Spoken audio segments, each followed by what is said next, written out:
Hello and welcome to this keynote with one of the industry's biggest players, Bob Bakish, President and CEO of Viacom.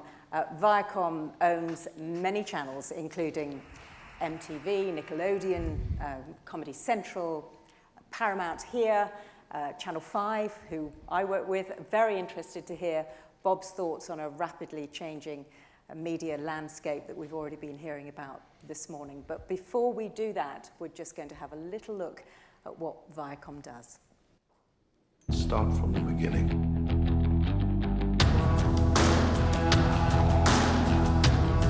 This is a declaration of independence from the past.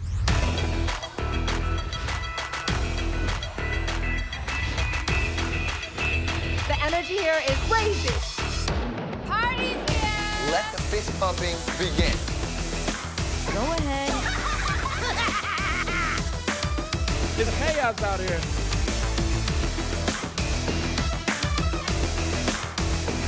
Sometimes society looks upon people as crazy. It may only mean that they're alienated from their own true natures.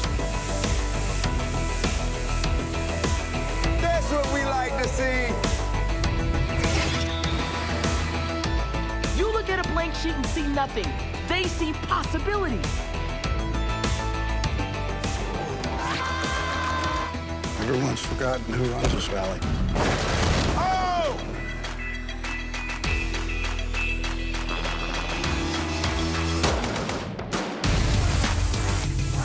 Who are you? What's your name? Forget all these people. They're trying to make you be what they want you to be. You don't owe anybody anything. Here we go! You okay? We've had some of the biggest performances right here. Oh, God, that just happened. This has already proven to be quite a year for our country.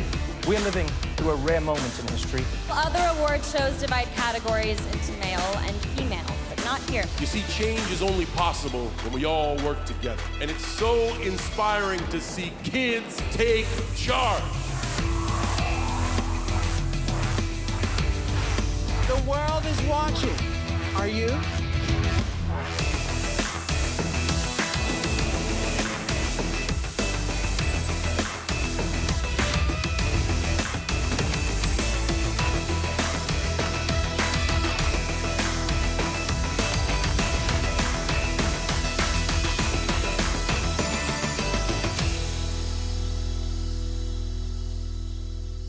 Bob, welcome to London. Great welcome to be here. To the RTS. Nice to see you. That was quite a bold VT, saying some quite bold things for a traditional company, saying we are the new Viacom. Did you watch that? Did you see that? What is new about Viacom? Well, so look, I've been at Viacom for 21 years. I'm fortunate that I've seen the company and the world from many places. But about a year and a half, 2 years ago, I was given the opportunity to run the company. And at the time, we had a set of performance issues, so we've been very focused on a turnaround for some of our assets, and notably they include some of our domestic US network assets where we had some issues in distribution, we had some ratings issues. They also included our Paramount Pictures unit, which had come off a number of years of poor performance and actually lost $500 million in 2016 and consumed well over $1 billion of cash. So we had a bunch of issues we have to address from a turnaround perspective, and I'm happy to say that we're in a much better place from a US distribution standpoint.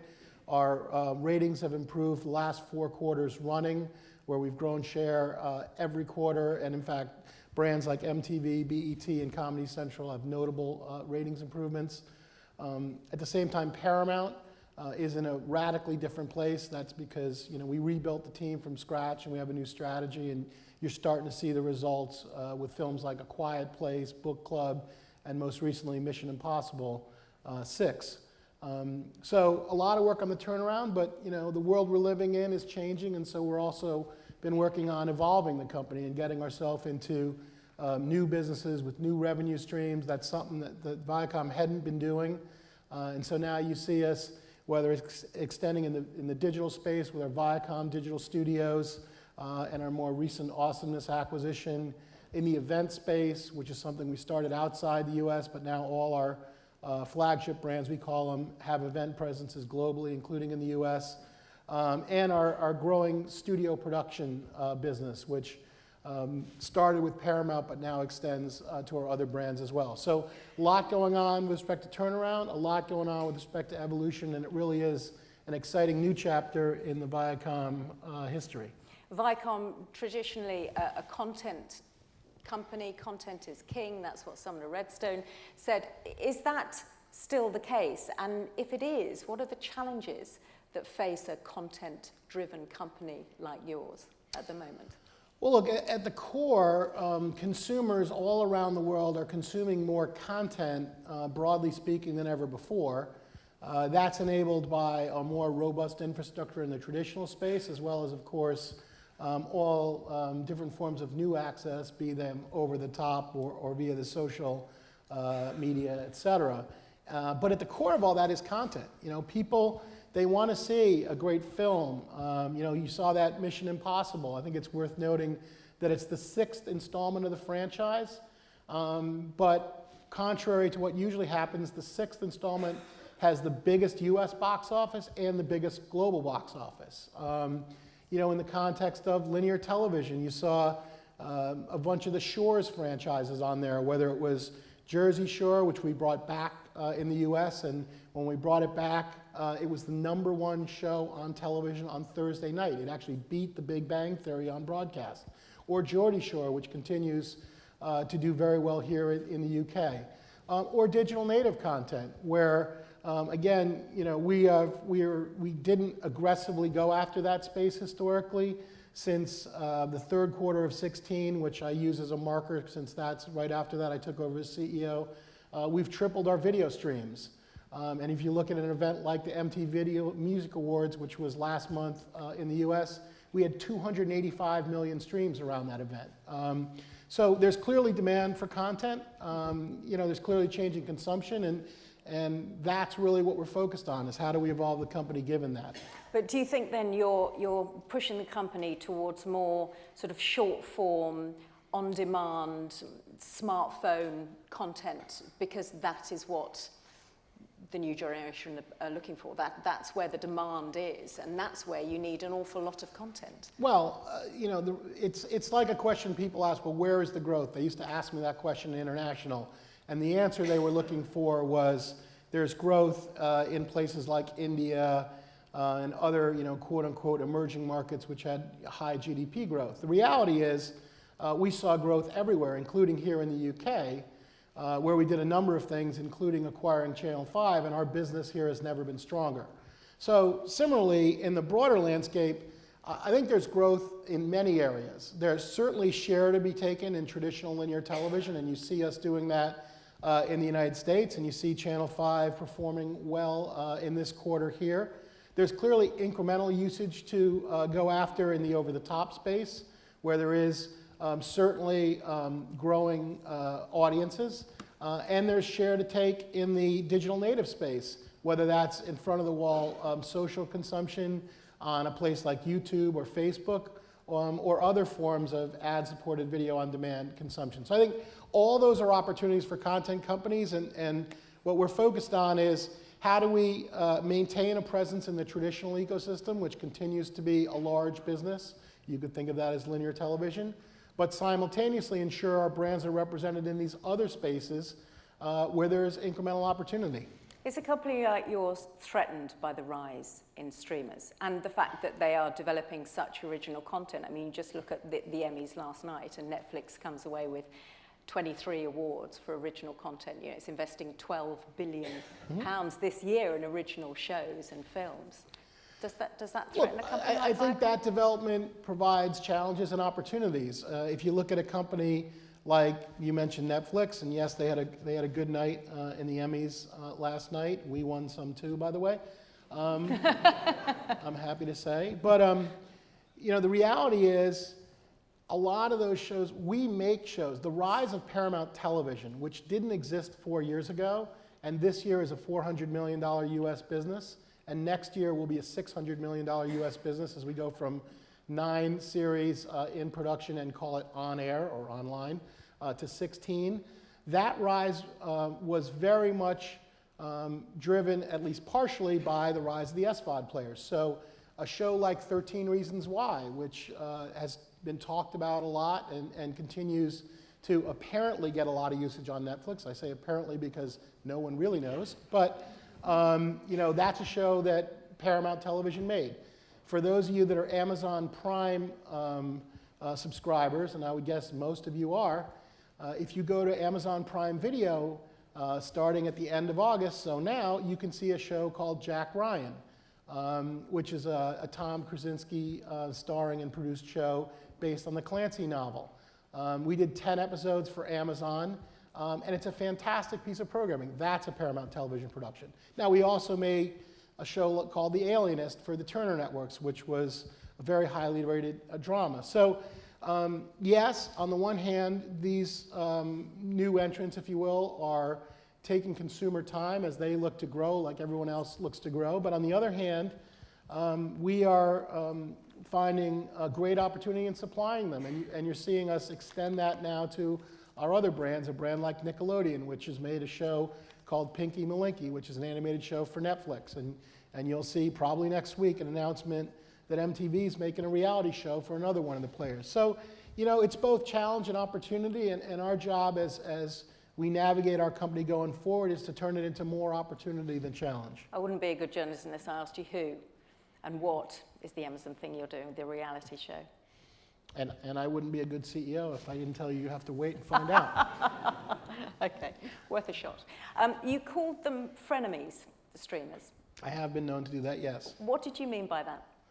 Well, exactly that. I mean, on the one hand, there's no question that they're competing for audience share and taking it. They're growing subscribers. You know, the most notable example is obviously Netflix, but you know, Amazon, my understanding, is spending about $6 billion on content this year. That's not a small number, and they clearly have aspirations to be a significant player in the video space. They, you know, some years ago acquired Love Film.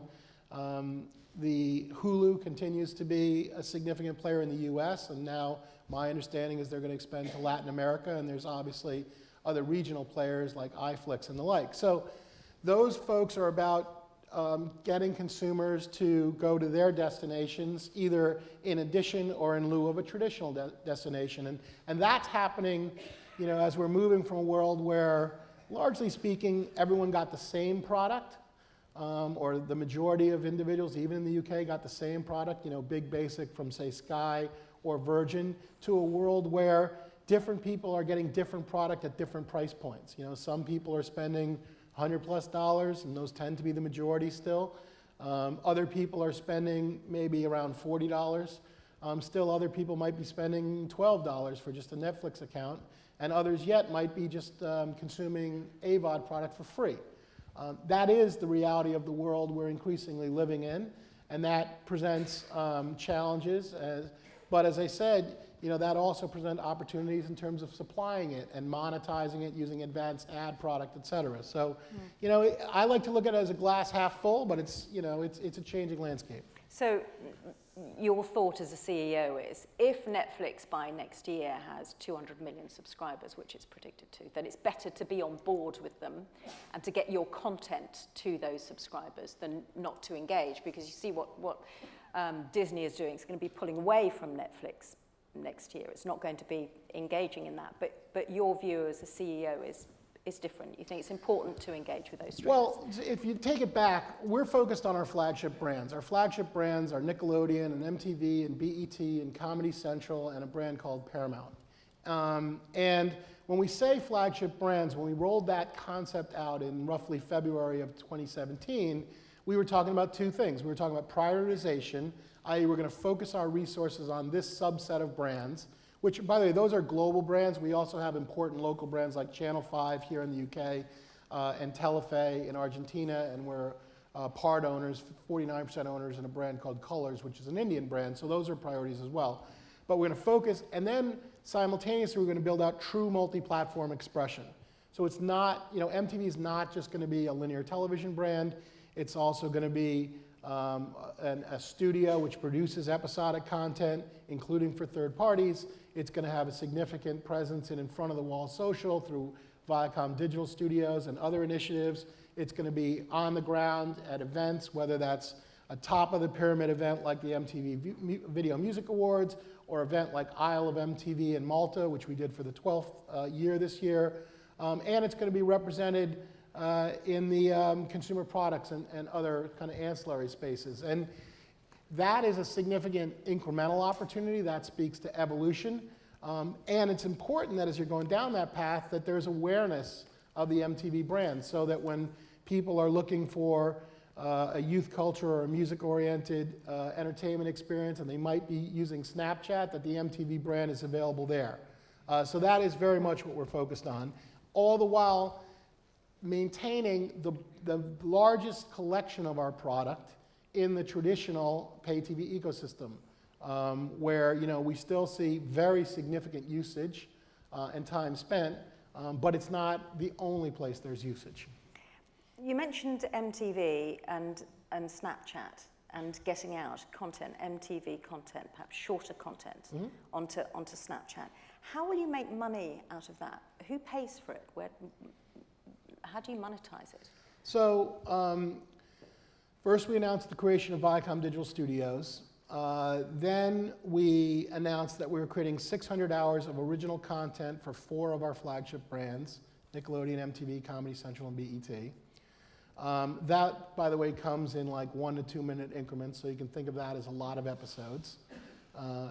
We are in the early days of actually bringing that to air, to line, whatever you want to call it.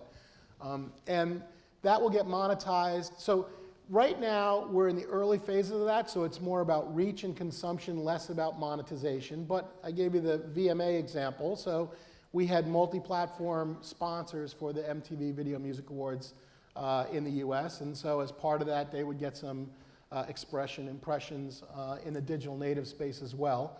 We recently acquired a company called Awesomeness. Now that is a young, for the most part, female skewing content company, makes series at a very attractive price point. It markets them very heavily in the digital space, but it also had a branded content sales team. And if you look at monetizing content on the social networks, the best way to do that, the highest margin way to do that, is through branded content where you integrate messaging into the content versus a more traditional model where you might be interrupting the content with certain spots, and you might have a rev share model there. So it's something like product placement. So there'll be an branded ad content message is something like product placement within that short form. Yes. Bearing in mind that they're all young skewed, a lot of your channels are young skewed content. And if this is, I don't know, content that our children are going to watch, how do you then, what's the regulatory format around that? So parents feel comfortable that their kids aren't being advertised to while they're going onto YouTube, seeing an MTV short form film? Well, look, the short answer today is it's almost exclusively self-regulated. We've all grown up, those of us that have been in the traditional media space, and certainly the television space, and certainly here in the UK, with a regulatory paradigm where there are, for a lot of good reasons, restrictions on what we can and can't do on our air, including things like restrictions on HFSS, high-fat, salty snacks, advertising to kids, where sitting here today, we are not legally allowed to advertise those kind of products on Nickelodeon. But at the same time, sitting here today, on the digital platforms, there is no such regulation. And I know that's a subject of discussion at Ofcom, and it should be a subject of discussion at Ofcom because, I'd like to think of it just from a level playing field perspective. And again, we are also active in the digital space where we self-regulate, but also for the good of audiences. And I think, whether it's what we've seen recently in the US in particular, where the government's asking a lot of questions of some of these platforms in the form of fake news. You're a journalist, so I'm sure you're very actively looking at that, or it's advertising. It's pretty clear that over time we will get regulation. What it looks like and how quickly it comes, I mean, those are all valid questions. But the world needs to move in that direction as responsibility follows consumption. But at the moment, the responsibility is down to the TV company, rather than Down to the being media company, yeah, down who's to the ever media participating, company. yes. Yeah. And look, we take our responsibility to our audiences very seriously. You know, we've always been an audience-first company. You know, we very much innovated in the traditional space with branded destinations. We now are moving into this multi-platform space aggressively. We're active with respect to many issues that are important to our audiences, whether it's, you know, childhood obesity or others. So we take that responsibility serious, and I know that in the context of discussions with, say, big, significant advertising partners, they know that, they value that, they like the security of our environments, the fact that there's no problematic adjacencies.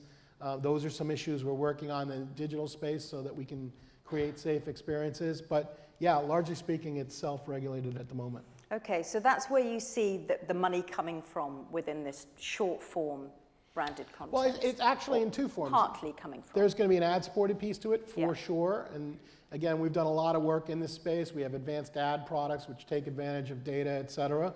There will also likely be a subscription component here. And whether that's a subscription component where we're paid directly on a per sub basis, you know, we're working on a mobile bundle as an example with these flagship brands. We've already done a bunch of mobile distribution deals outside the United States. Not yet in the UK, although we have a product coming on EE which relates to this. So there will be a subscription piece where we will probably get per sub fees, and then there's also this production space where you're making product for these third parties. So monetization is evolving and varies, but the good news is, I mean, I'd say that the challenge is it's early days and there's more consumption than monetization, but the good news is you can see paths emerging and you see multiple dimensions of it. And if you focus on content and relevance and consumption, I do believe monetization will follow, and we're seeing, you know, kind of the early days of that. Where do you see, though, the future for ad TV, for subscription bundled television packages? Is there a future for them? Or is it going to be primarily you pay your $7.99 and you get your unbundled content and you can have what you want when you want? Look, all data suggests there is absolutely a future. All data also suggests we're going to be in this sort of hybrid ecosystem. Within that ecosystem, will advertising monetization continue to matter? Yes, we believe so. Will it be more targeted and more data-driven over time than it is today in the television space? Yes, we believe so.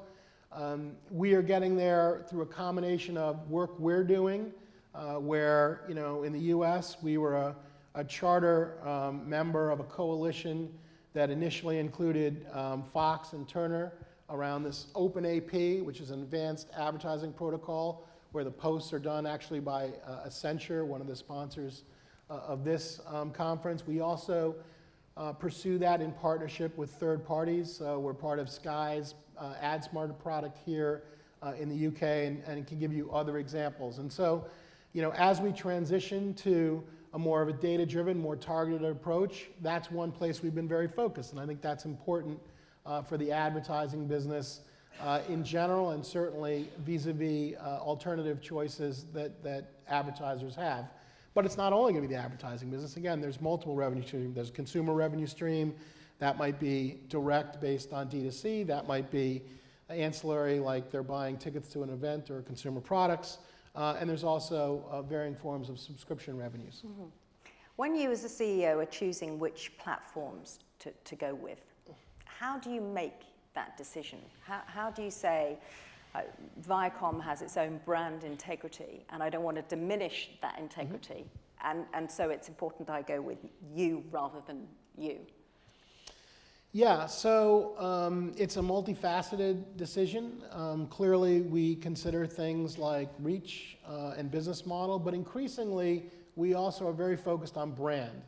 You know, as a company, we have significant depth of IP, but we do it for the most part under a brand. So it might be under MTV, it might be under Nickelodeon, it might be under Comedy Central.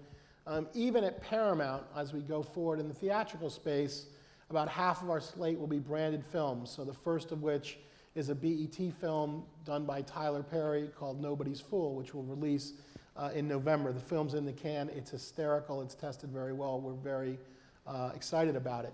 But so those brands will play in the film space as well. And so when we get to third-party platforms, be them social media or platforms we don't own, the representation of the brand is very important to us, because when we want consumers to think of entertainment for their kids, we want them to think about Nickelodeon. If you're in the sort of younger skewing or young at heart, like we like to say at MTV, because if you look at MTV's rating growth over the last 4 quarters, one of the other things that's happened is we've seen growth in the 18 to 49 demo, as the linear aperture there has widened.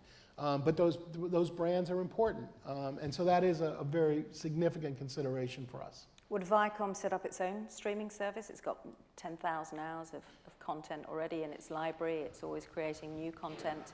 Is that a way to go?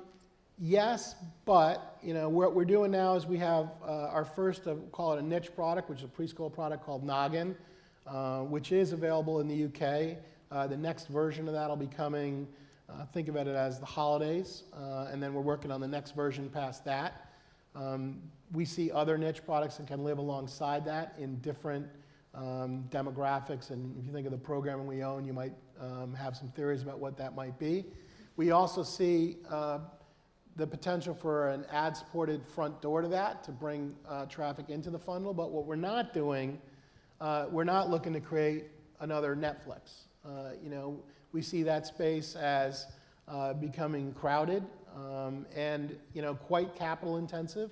And at the same time, we see a great opportunity to grow through this alternate D2C approach and through this studio production business, where people all around the world are looking for content, be it in the episodic space, be it in the film space, be it in the shorter space.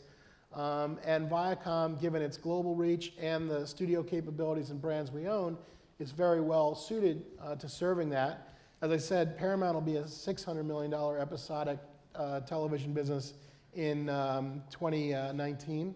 And we see that business, as the flagship brands join it, being $1 billion in a couple years, as we also leverage some of our international assets being production here in the UK, as well as in Argentina at our Telefe unit.